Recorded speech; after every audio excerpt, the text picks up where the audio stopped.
తలంపులు ఏంటి అంటే,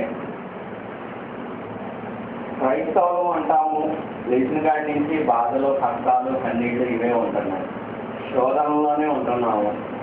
ఎప్పుడు ఎవరిని అడిగినా 4 బాధలు 4 కష్టాలు చెప్తున్నారు. కానీ నేను క్రైస్తవుని, నేను ఆనందంతో ఉన్నాను, వెలుగుతో నింటుంది ఉన్నాను, ప్రకాశిస్తున్నాను అని చెప్పి ఒక్కళ్ళు కూడా ఎవరు చెప్పరు. ఇప్పుడు అదే మనం పెద్ద కొండ తీసుకుంటే పుణ్యక్షేత్రం, అక్కడికి జనాలు వేలాది కోట్లకి వెళ్తున్నారు. ఏయో ముక్కుబడి చేస్తున్నారు, ఏయో చేస్తున్నారు. వాళ్ళు ఊహించని రీతిలో రోజు కోట్లు ఇస్తున్నారు. కానీ మన పరిస్థితి చూస్తే 10 రోజుల్లో 5 రోజులు కష్టాలే చెప్తాం, కన్నీళ్ళే చెప్తాం, బాధలే చెప్తాం.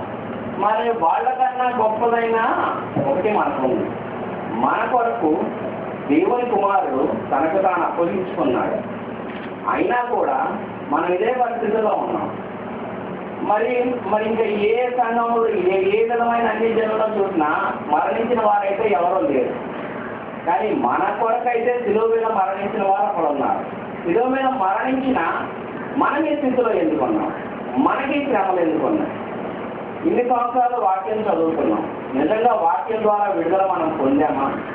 వాక్యం ఆదివారం ఆరాధన జరుగుతుంది. ఆదివారం 8 నుంచి 10 దాకా ఆరాధన జరుగుతుంది. నేను ఆ చర్చిలో గంట కూర్చుంటున్నాను, వెళ్ళిపోతున్నాను. మళ్ళీ ఆదివారం దాకా మనకి బైబిల్ అంటే తెలియదు. కొంతమంది ఉన్నారు ప్రార్థన చేస్తారు, రోజు ప్రార్థన చేసుకుని పడుకుంటారు, అది వేరే. కానీ ఎంతవరకు చేస్తున్నాం? అది నోటితో చూపిస్తున్నాం, కానీ మనం ఆత్మీయంగా బలపడుతున్నామా? కాబట్టి ఒక తలంపు ఇది వచ్చింది. నేను దీనికోసం ఎంతో ప్రయాసపడ్డా, ఎంతో చేశాను. నాకు ఎక్కడా సరైన సమాధానం దొరకలేదు. కొంతకాలం బైబిల్ కూడా వదిలేశాను. ఈ బైబిల్ చదివినా ఒకటే, చదవకపోయినా ఒకటి, బాధలో తీరట్లేదు, ఎప్పుడూ తీరట్లేదు, కష్టాలు తీరట్లేదు, మోసం చేసేవాడు ఎలాగైనా మోసం చేస్తున్నారు. అసలు ఎందుకు ఈ బైబిల్ మనకు అవసరమా అని చెప్పి కొంతకాలం బైబిల్ కూడా వదిలేశాను. తర్వాత ఉద్యోగ రీత్యా నేను హైదరాబాద్లో ఉన్నప్పుడు ఒక దైవజనుడి మీటింగ్కి ఎవ్రీ సండే అటెండ్ అవుతూ ఉన్నప్పుడు ఒక విషయం నేర్చుకున్నాను. అసలు ప్రార్థన ఏంటి, వాక్యం ఏంటి, అసలు బైబిల్ ఎందుకు మనకు అవసరం అని చెప్పి ఒక విషయం నేర్చుకున్నాను. ఆ విషయం నేర్చుకున్నాక సరే చెప్పారు, దైవజనులు చెప్తున్నారు, సరే నేను మొదలు పెడదామన్న తలంతో మొదలుపెట్టి ఒక వెబ్సైట్లో బ్లాగ్ ఒకటి క్రియేట్ చేస్తే నా బీటెక్ క్లాస్మేట్, నా బీటెక్ 10 అయింది, నా బీటెక్ క్లాస్మేట్ ఫోన్ చేసింది. నేను మీ వెబ్సైట్ చూశాను, దేవుడైతే మరి నేను నా దర్శనం ద్వారా చూపించాడు, పరిపూర్ణ ఆత్మీయ విడుదల కొరకు మరి నీ దగ్గరికి వెళ్ళమన్నాడు అని చెప్పాడు దేవుడు. నాకు ఆత్మీయ దర్శనం కలిగిందని చెప్పాను. ఇప్పటి వరకు నాకు ఈ సంఘంలో ఎంతోమంది స్వస్థత పడ్డారు, ఎన్నో గొప్ప కార్యాలు జరిగింది. వాళ్ళెవరిని నేనైతే పిలవలేదు, నేనైతే చేయలేదు. వాళ్ళందరికీ ఒక దర్శన భాగ్యం కలిగింది. దేవుడు దర్శనంతో మాట్లాడి పలానా చోటుకి వెళ్ళండి, మీకు ఆత్మీయ విడుదల కలుగుతుంది, మీకు శోధన నుంచి విడిపింపబడుతున్నారని వాళ్ళని దర్శనిస్తే వాళ్ళంతా వాళ్ళని ఇదయ్యారు. కానీ నేను మాత్రం ఎవరిని ఇవ్వలేదు. ఇప్పుడు మీరు మా అమ్మ చెప్తే మీరంతా ఎలా వచ్చారో, నేనంతగా నేను ఎవరినైతే చేయలేదు. అది దేవుని నడిపింపు వల్ల మాత్రమే నడుస్తుంది. కాబట్టి అలా చేస్తూ ఉండగా ఒక సంఘం పెడదామని ఆలోచించాను.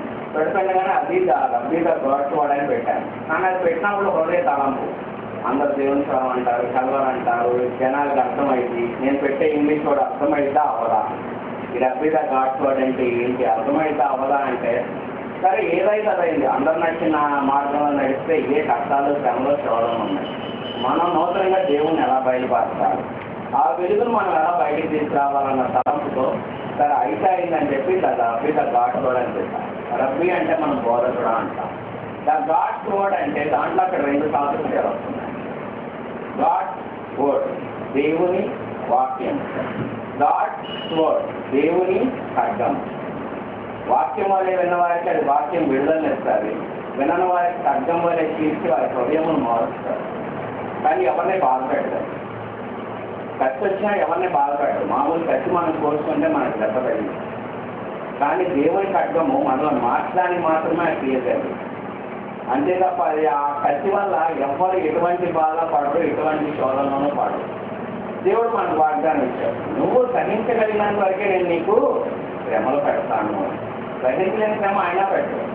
ఇప్పుడు మనం చదువుకుంటున్నాం, 4th క్లాస్ పిల్లవాడు ఉన్నాడు. 4th క్లాస్ సబ్జెక్ట్ అంతా చెప్పకుండా యాన్యువల్ ఎగ్జామ్ పెడితే ఏమైనా ఉపయోగం ఉంటుందా? అది ఫస్ట్ యూనిట్ రాయాలి, సెకండ్ యూనిట్ రాయాలి, క్వార్టర్లీ రాయాలి, అంటే రోజు రుద్దితే కానీ ఫైనల్ ఎగ్జామ్ చెప్పి రాలేకపోతున్నాడు. ఫైనల్ ఎగ్జామ్ డైరెక్ట్గా పెట్టినా ఫోన్ రాయగలరా? ఈ చిన్న చిన్న పరీక్షలు పెట్టకుండా డైరెక్ట్గా ఫైనల్ ఎగ్జామ్ పెట్టేశారు, రాయగలరా? చిన్న చిన్న శ్రమలు మనం తట్టుకోలేనప్పుడు ఒకసారి పెద్ద శ్రమ మన జీవితంలోకి వస్తే ఏంటి మన పరిస్థితి? అలాగని శ్రమలు అవడం దేవుని ఇష్టమా? శ్రమలు ఇచ్చే కానీ దేవుడు ఎందుకు మరణించాడు? ఆ శ్రమని ఏ విధంగా మనం విడుదల పొందాలి? దేవుడు శ్రమించాడు, అది వాక్యానుసారంగా. గొప్ప సంఘంలో ఓకే నేను చెప్పాను, 4 కథలు చెప్పాను, ఈ గంటతో మీరు వచ్చి కూర్చున్నారు, 4 కథలు చెప్పారు, లేదంటే 4 ఉపమానాలు చెప్పారు, ఇలా చెప్పి మీకు ఏదో ఉపశమనం మీ 10 నిమిషాలు కలిగిందా అని కాకుండా మీకు వాక్యం ద్వారా దేవుడు ఏ విధంగా మీకు బయలుపరచబోతున్నాడు, ఏ క్రియలు మీకు చెప్పబోతున్నాడు, వాక్యం ద్వారానే మీకు ఎటువంటి విడుదల కలుగుతుంది. మీరు శరీరం బాధలే కానీ అప్పులే కానీ మీరు దేవుణ్ణి ఎలా అడగాలి, ఏం అడగాలి? ప్రార్థన చేస్తున్నారు, 24 గంటలు కొంతమంది ప్రార్థనలోనే ఉంటారు, కానీ నిజమైన ప్రార్థన చేస్తున్నారా? ప్రార్థన అంటే కళ్ళు మోస్తుంది, మనసు మోస్తుంది, నోరు మోస్తుంది, 4 గదులు వేసుకుంటే ప్రార్థన అయిపోతుందా? ఆ ప్రార్థన ఏ విధంగా చేయాలి అన్న చెప్పడం ఉద్దేశించిన ఇదండి. దేవుడి ఈ పరిచయను మరి ఇంకా సాగిస్తారని ఆశిస్తున్నాను. ఇవాళ వచ్చినమైతే ముఖ్యమైన విషయం జ్ఞానం గురించి నేర్చుకుందామండి. మనకు దేవుడు జ్ఞానం ఏం చెప్పాడు?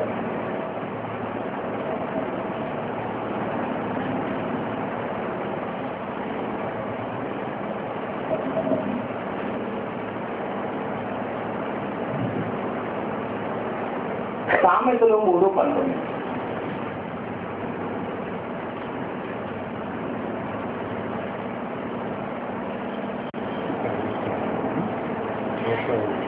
జ్ఞానము వలన యెహోవా భూమిని స్థాపించెను, వివేచన వలన ఆయన ఆకాశ విశాలమును స్థిరపరిచెను. ఇదే వచ్చిన మనం ఒక్కసారి ఇంగ్లీష్లో చదువుతాను. The Lord by wisdom has founded the earth, by understanding He establishes the heaven. మనకు తెలుగులో చదివేటప్పటికి వచ్చిన ఏమైంది? ఆకాశమును విశాలపరుస్తాను అన్నది. కానీ మనకు వచ్చిన ఇంగ్లీష్ వచ్చిన కరెక్ట్గా ఏమై ఉంది అక్కడ? హెవెన్ అన్నది. హెవెన్ అంటే ఏంటండి? స్వర్గము, పరలోకము. పరలోకమునికి ఆకాశం విశాలపరచడానికి అర్థం ఎక్కడన్నా ఉందా? మరి ఏ విధమైన తలంపుల్లో మనం ముందుకు నడుస్తున్నాం? ఒకసారి మనం ధ్యానించుకున్నాం. సరే, ఇక్కడ యెహోవా జ్ఞానము వలన యెహోవా భూమిని స్థాపించను. మరి యెహోవాకు కూడా జ్ఞానం అవసరమైంది. నేనే సర్వ సృష్టికర్తను, నేనే చేయగలను అని చెప్పి ఆయన చేశాడా? ఆయన సృష్టించడానికి ఏం కావాల్సి వచ్చింది? అక్కడ జ్ఞానం కావాల్సి వచ్చింది. వివేచన వలన ఆయన ఆకాశమును స్థిరపరచును. నాలెడ్జ్ వల్ల ఆయన ఏం చేశాడండి? స్వర్గాన్ని కూడా నిర్మించాడు. మరి ఆయన అంతటి వాడికే జ్ఞానం కావాల్సి వచ్చినప్పుడు మరి మనకు ఆ జ్ఞానం ఉందా? ఆయన భూమిని ఏ విధంగా చేశాడు? జ్ఞానం వలన చేశాడు. మరి మనకెంత జ్ఞానం ఉంది ఈ లోకంలో? మరి మన జ్ఞానం ఏ పాటిది? అదే ఇది సామెతలు 3:13 వచ్చింది. జ్ఞానము సంపాదించిన వాడు ధన్యుడు, వివేచన కలిగిన నరుడు ధన్యుడు. మరి దేవుని అయితే ఆయనకి అన్నీ ఉన్నాయి. మరి ఇక్కడ మనుషులకు కూడా మనకు చెప్తున్నాడు, జ్ఞానము సంపాదించిన వాడు ధన్యుడు. డబ్బు సంపాదించిన వాడు ధన్యుడండి? ఇంకేమన్నా కనకీర్తులు సంపాదించిన వాడు ధన్యుడా? జ్ఞానము సంపాదించిన వాడు ధన్యుడు. ఏదో దేవుడు మనకు మాట చెప్తాడు, మీరు నా నీతిని నా రాజ్యాన్ని వెతకండి, సమస్తం మిమ్మల్ని వెంబడించును. మరి మిమ్మల్ని ఏమన్నా పనిచేయమన్నారా? ఏమన్నా కష్టపడి మీరు రాడిపట్టమన్నారా? ఆయన ఏం చేయమంటున్నాడు? కేవలం మీరు వాక్యం చదివి నా నీతిని మీరు అనుసరించండి, సమస్తం మీరు వెంట వెంబడిస్తాయి. మీరు అధిక ప్రయాసం చేయాల్సిన వాటి కోసం. అదేం కావాలి? వివేచన కలిగిన నరుడు ధన్యుడు, జ్ఞానం సంపాదించిన వాడు ధన్యుడు. అదే ఇంకా 16వ వచనం చూసుకుందాం. దాని కుడి చేతిలో దీర్ఘాయువును, దాని ఎడమ చేతిలో ఘనఘనతలు ఉన్నవి.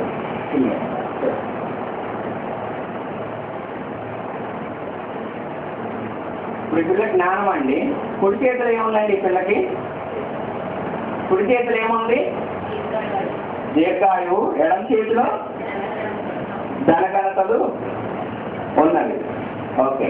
దాని మార్గములు రమ్య మార్గములు, దాని త్రోవలనియు క్షేమకరములు. దాన్ని అవలంబించే వారికి అది జీవవృక్షము. దాన్ని పట్టుకున్న వారందరూ ధన్యులు. ఇక్కడ దేన్ని పట్టుకున్న వారండి? జ్ఞానాన్ని పట్టుకున్నవారు. జీవవృక్షం ఎక్కడి నుంచి వస్తుంది? జ్ఞానం వల్ల వస్తుంది. ఇంకా చెప్పారు రమేష్ హాస్పిటల్ ఎంతమంది ఉంటున్నారండి, ఎంతమంది ఉంటున్నారు, ఎందుకు ఉంటున్నారు? మరి దేవుడు ఆల్రెడీ మన కొరకు శిలువ మీద మరణించాడు. శిలువ మీద మరణించినప్పుడు మరి మనకి శోధనలు ఎందుకు ఉన్నాయి? ఎందుకు రమేష్ హాస్పిటల్ క్యూ కడుతున్నాం? సీజన్ లేదు. హాస్పిటల్ అనేటప్పుడు సీజన్ లేదు. హాస్పిటల్ సీజన్ ఉందా? పెళ్లిళ్ళకి సీజన్ ఉంది. ఇంకేంటి? ఇంకేదైనా పండగలకి సీజన్ ఉంది. హాస్పిటల్కి ఏదైనా సీజన్ ఉందా? ఏదైనా హాస్పిటల్ ముందు బయట ఖాళీగా ఉండడం ఎప్పుడన్నా చూసారా? కర్ఫ్యూ ఉన్నా కూడా ఎవరి గుండె నొప్పులు ఆడపడుతుంటాయి, ఎవరి కాళ్ళ నొప్పులు ఆడపడుతుంటాయి, పరిగెడతానే ఉంటాం. కానీ మరి మన కొరకు దేవుడు దెబ్బలు తిన్నారు. మరి విడుదల ఎక్కడి నుంచి వస్తుంది? విడుదల ఏ విధంగా వస్తుంది? ఆ జ్ఞానం లేకే మనం ఇదవుతున్నామండి. దాని మార్గము రమ్య మార్గములు, దాని త్రోవనని క్షేమకర్ములు, దాని దాదాన్ని క్షేమకర్ములు, దాన్ని అవలంబించే వారికి అది జీవవృక్షము, దాన్ని పట్టుకున్న వారందరూ అది ధన్యులు. అదే సామెతలు 4:5 చదువు. జ్ఞానము సంపాదించుకొనుము, బుద్ధి సంపాదించుకొనుము, నా నోటి మాటలను మరువకము. ఇక్కడ మనకి ఏం కావాలండి? జ్ఞానం సంపాదించుకోవాలి, బుద్ధి సంపాదించుకోవాలి, డబ్బు సంపాదించుకోవాలని చెప్తున్నారా? ఇంకేం చెప్తున్నారు ఇక్కడ మనకి? నా నోటి మాట నుండి తొలగిపోకుము, జ్ఞానము విడవక ఉండి ఎడల అది నిన్ను కాపాడు. ఏం కాపాడుతుందండి మిమ్మల్ని? ధనం కాపాడుతుందా? మీ మహిమలు ఇవి కాపాడుతున్నాయా? మీ స్టేటస్లు కాపాడుతున్నాయా? ఏం కాపాడుతుంది మిమ్మల్ని? జ్ఞానం కాపాడుతుంది. కానీ మనం ఏం చేస్తున్నాం? డబ్బు కాపాడుతుంది, లేదంటే అది కాపాడుతుంది, ఇది కాపాడుతుంది. జ్ఞానం కాపాడుతుందని మనం అడుగుతున్నామా? ఏదైనా నా జ్ఞానం దేవాలని ఎంతమంది ప్రార్థన చేశారండి ఇక్కడ ఉన్న వాళ్ళు? సార్ చేతులెత్తామా? నాకు ఈ శ్రమలు ఉన్నాయి, నాకు ఈ కష్టాలు ఉన్నాయని అప్పుల చెట్ట లేదంటే బాధల చెట్ట ఓ బావుగా చెప్పుతాం. కానీ దేవాన్ని జ్ఞానం అని చెప్పి మన ప్రార్థనలు ఒక్కసారని అడిగామా? మరి ఇక్కడ జ్ఞానం ఎవరికి కావాలన్నారు? నరులకు కావాలన్నారు, ఎవరికి కావాలన్నారు? మరి నరులం మనమే కదా. మరి ఆ జ్ఞానం మనం దేవుణ్ణి అడుగుతున్నామా? ఈనాడన్నా మన ప్రార్థనలో నాకు జ్ఞానం కావాలి దేవా అని అడిగామా? మన బాధలు చెప్తాం, మన కష్టాలు చెప్తాం. ముఖ్య విషయం ఏంటంటే దేవుడు అవ్వ ఆదామును చేశాడండి. దేవుడు అవ్వ ఆదామును చేసినప్పుడు ఎందుకు చేశాడు? తాను ఒకసారి అందరినీ చేసినట్టు మనుషులనే చేశాడు. సరే, నరుడు అక్కడే ఉండడం మొత్తం కాదని నారీని చేశాడు. నారీని చేసిన మరి రోజు పర్లోకం దిగి వచ్చి మాట్లాడేవాడా? వాళ్ళతో మాట్లాడలేదా? మాట్లాడాడు. మరి చెట్లతో జంతువులతో వీటితో ఎందుకు మాట్లాడలేదు? దేవునికి మాట్లాడే శక్తిని ఒకటి ఇచ్చాడు, ఒక జ్ఞానం అనే దాన్ని పెట్టాడు. మరి జంతువులకి పక్షులకి అయితే పెట్టలేదు. పెట్టాడా? ఎవరితో మాట్లాడినట్టు మనకి బైబిల్లో ఉందా? కానీ కేవలం ఎవరితో మాట్లాడాడు? మనిషితోనే, అవ్వ ఆదాంతో. అప్పుడు వాళ్ళకి ప్రార్థన అంటే ఏంటో తెలియదు, ప్రార్థన తెలియదు. కానీ దేవుడికి ఏమి ఇష్టమై ఉంది?